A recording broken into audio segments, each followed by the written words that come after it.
Hello friends, அனைவருக்கும் வணக்கம்.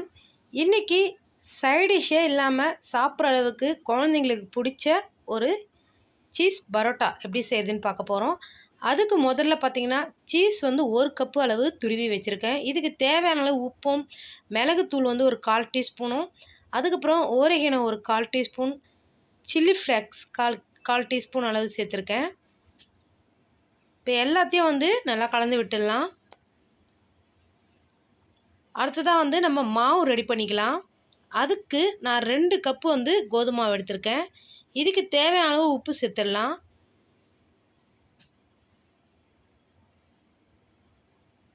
அடுத்ததாக வந்து ஒரு 1/4 டீஸ்பூன் சீரகம், கொஞ்சமாக கொத்தமல்லி சேர்த்துருக்கேன். அடுத்ததாக வந்து ஒரு 2 டேபிள் ஸ்பூன் அளவுக்கு எண்ணெய் சேர்த்துக்கலாம். இல்லை நெய் கூட சேர்த்துக்கலாம், நீங்கள் பட்டர் கூட யூஸ் பண்ணிக்கலாம். இது நல்லா வந்து இந்த மாதிரி கையால் நல்லா பிசைஞ்சு விட்டுடலாம். அதுக்கப்புறம் கொஞ்சம் கொஞ்சமாக தண்ணி சேர்த்து இந்த மாதிரி பிசைங்க. எடுத்தோடனே நிறைய தண்ணி ஊற்றி அப்படியே வந்து பிடிச்சி பிசைஞ்சிடக்கூடாது.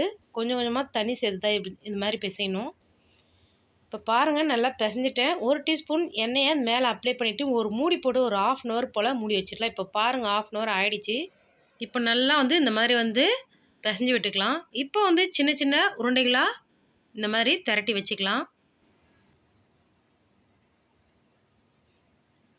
இப்போ எல்லா உருண்டைகளையும் பிடிச்சி எடுத்துட்டேன்.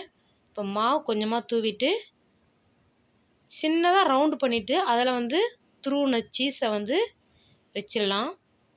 நான் வந்து இன்றைக்கி ஒரு 3 டீஸ்பூன் தான் வைக்க போகிறேன். நீங்கள் வேணும்னா ஒரு 4 இல்லைனா 5 டீஸ்பூன் கூட வச்சுக்கலாம், உங்கள் விருப்பம்தான். இதை இந்த மாதிரி வந்து விசிறி டைப்பில் மடிப்பாக மடிச்சுட்டு இந்த மாதிரி வந்து சுருட்டி மாவு தூவிட்டு நல்லா வந்து திரட்டி விட்டுக்கலாம். ஸ்டஃபிங்லாம் இது வெளியவே வராது.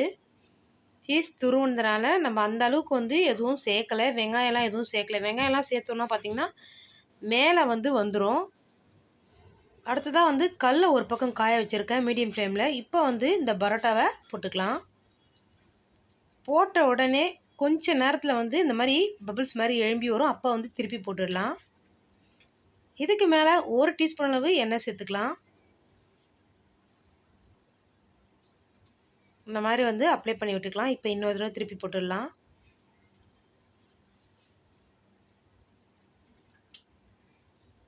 சீக்கிரமே வந்து செஞ்சிடலாம். குழந்தைங்களாம் வெறுமனே கூட சாப்பிடுவாங்க, அந்த அளவுக்கு வந்து டேஸ்ட்டாக இருக்கும். இதை எடுத்துட்டேன். இதே மாதிரியே மீதி இருக்கிற எல்லாத்தையும் நீங்கள் செஞ்சு எடுத்துக்கோங்க. இந்த வீடியோ வந்து பிடிச்சிருக்கும்னு நினைக்கிறேன். இந்த வீடியோ பிடிச்சிருந்தா மை சமையலுக்கு சப்ஸ்கிரைப் பண்ணுங்கள், லைக் பண்ணுங்கள், ஷேர் பண்ணுங்கள், கமெண்ட் பண்ணுங்கள். தேங்க்யூ.